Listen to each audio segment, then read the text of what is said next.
सुखदेव जी महाराज एक बड़ा सुंदर प्रसंग सुनाते हैं और कहते हैं, परीक्षित, एक ब्राह्मण हुए जिसका नाम अजामिल। जीवन में अजामिल ने पहले तो धर्म किया, पर अपने मार्ग से, अपने पथ से अजामिल भटक गया।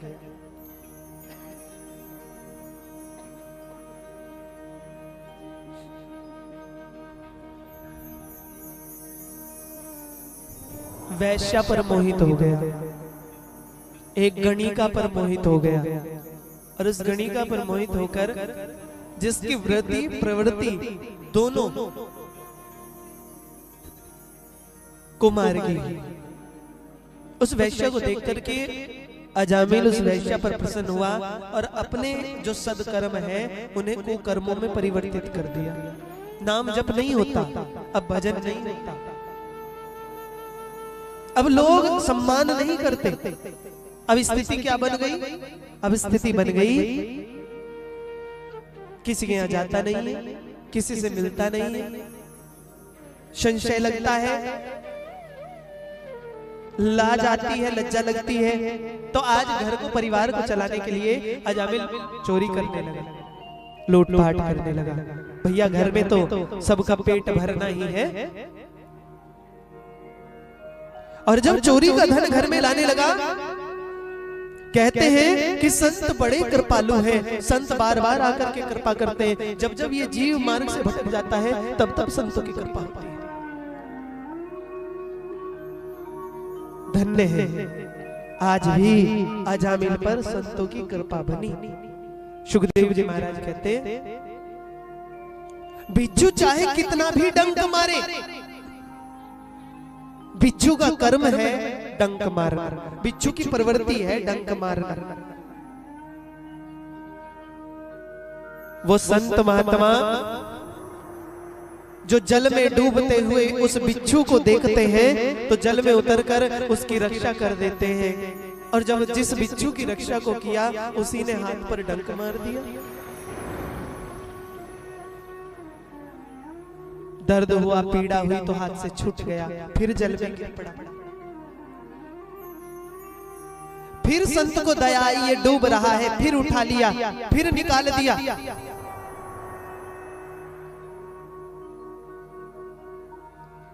बिच्छू की फिर प्रवृत्ति है डंक मारना, फिर से डंक मार लिया, 2 बार 4 बार। संत बार बार उसे निकालते हैं और बिच्छू बार बार डंक मार लेता है। ऐसा संतों के जीवन में अक्सर होता है। ये बिच्छू कौन है? ये बिच्छू कोई और नहीं है महाराज। ये बिच्छू वो है जो कई बार सानिध्य तो प्राप्त कर लेते हैं, पर कभी कभी अपनी प्रवृत्ति के कारण डंक मार देते हैं। पर संत का कर्म क्या है? फिर बचा। एक व्यक्ति ने देखा तो टोक दिया, महाराज ये क्या कर रहे हो, उचित कार्य नहीं है। अरे जब ये बार बार डंक मारता है तो मरने क्यों नहीं देते, छोड़ दो इस जल में। संत कहने लगे कि देखो ये केवल 5 ग्राम का है और इसकी प्रवृत्ति है डंक मारना, इसका काम है डंक मारना। जब ये इतना सा 5 ग्राम का बिच्छू अपनी प्रवृत्ति को नहीं छोड़ रहा है, मैं तो संत बना हूं ना, मेरी प्रवृत्ति रक्षा करना है, बचाना है, कल्याण करना है। इसे अपना कर्म करने दो, मैं अपना कर्म कर रहा हूं, कोई बात नहीं। संत अपना कर्म करने में लगे, बचा रहे हैं। और एक समय आया कि उसे उस नदी से निकालकर बाहर बैठा, उसकी रक्षा को किया। यह है संतों की प्रवृत्ति।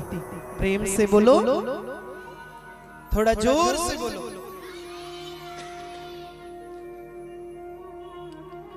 अजामिल के जीवन में भी संतों का आगमन हो गया। और जब संत आए,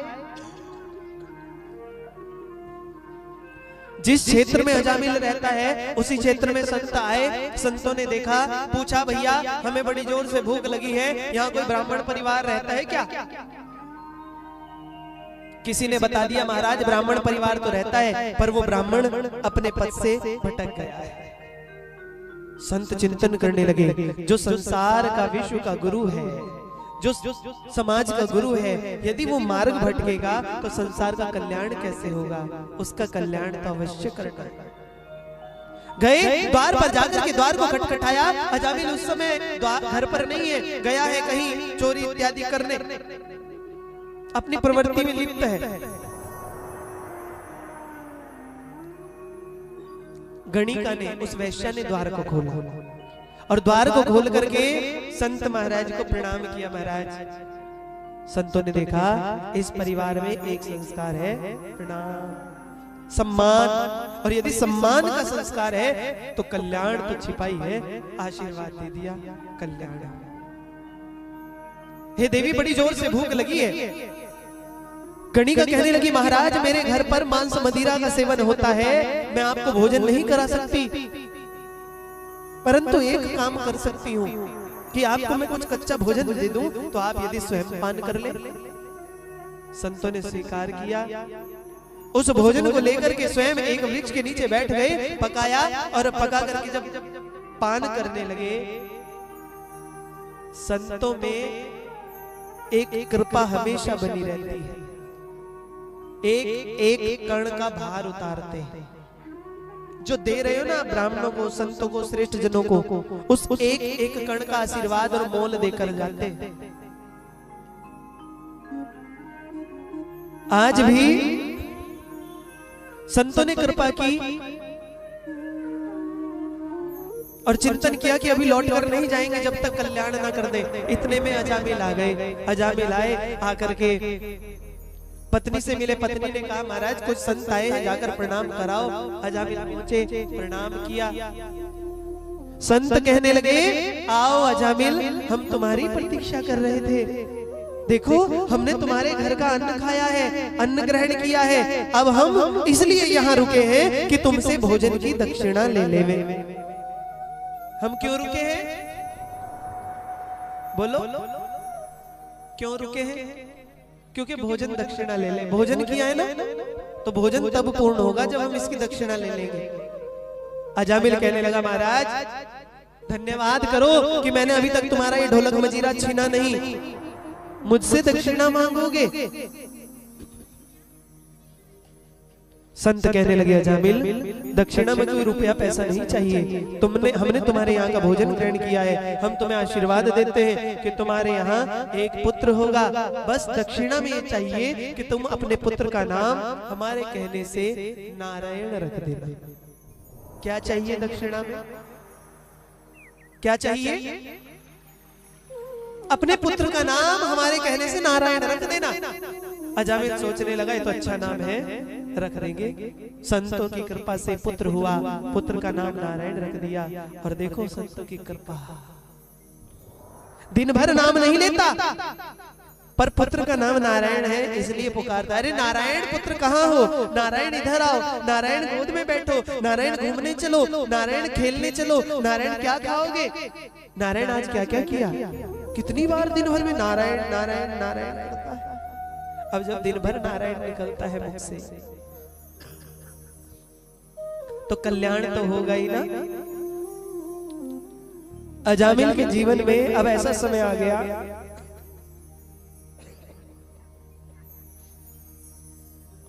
ऐसा समय आ गया कि चारपाई पर लेटा है और चारपाई पर लेट करके यम के गण आ गए ले जाने के लिए। वो मृत्यु का समय अजामिल के जीवन में आ गया। और जब वो समय आया तो अजामिल रोने लगा। और जब वो रोने लगा तो रो रो करके भगवान से प्रार्थना करने लगा, पुकार करने लगा। भगवान को बुलाने लगा, हे नाथ मुझ पर कृपा करो, मुझ पर दया करो, मैं बड़ा अधम हूँ, बड़ा पापी हूँ। जीवन के संपूर्ण कर्म याद आ गए। और जब वो कुकर्म याद आए कि मैंने कोई श्रेष्ठ कर्म नहीं किया, तो आज दुखी होकर रो रो करके माधव से प्रार्थना करने लगा, हे माधव जी, मुझसे बड़ा पापी और दुष्ट इस संसार में और कोई नहीं। मैंने कितने कितने कुकर्म किए, कोई शुभ कर्म किया ही नहीं। सूरदास जी महाराज अजामिल के स्वभाव को प्रकट कर रहे हैं। और सूरदास जी महाराज अपने पद में बड़ा सुंदर कहते हैं, माधोजो हे माधोजो मोते होर न पापी, माधोजो मोते होर न पापी, माधोजो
कितना कुटिल हो,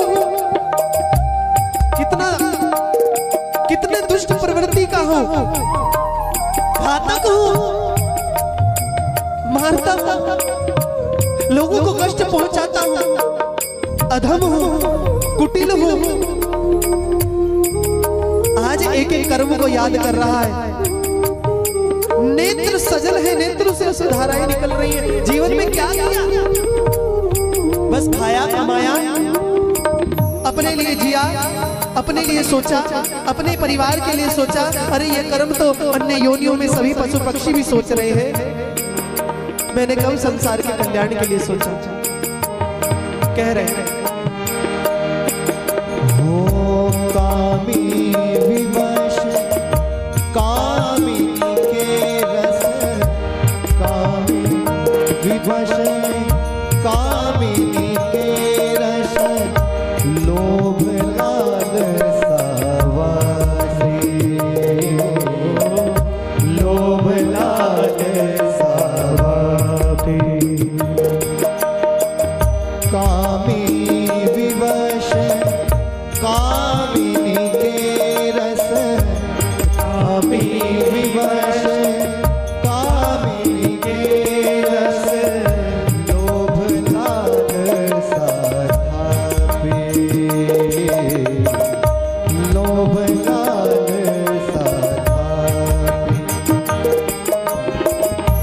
मन क्रम वचन दुसह सब हीन सो, मन क्रम वचन दुसह सब हीन सो, कटुर वचन आलापे, माधोजो मोते मोर न पापे, माधोजो मोते और न पापी। हो मन क्रम वचन दुसह सब हीन सो, मन क्रम वचन दुसह सब हीन सो, कटुक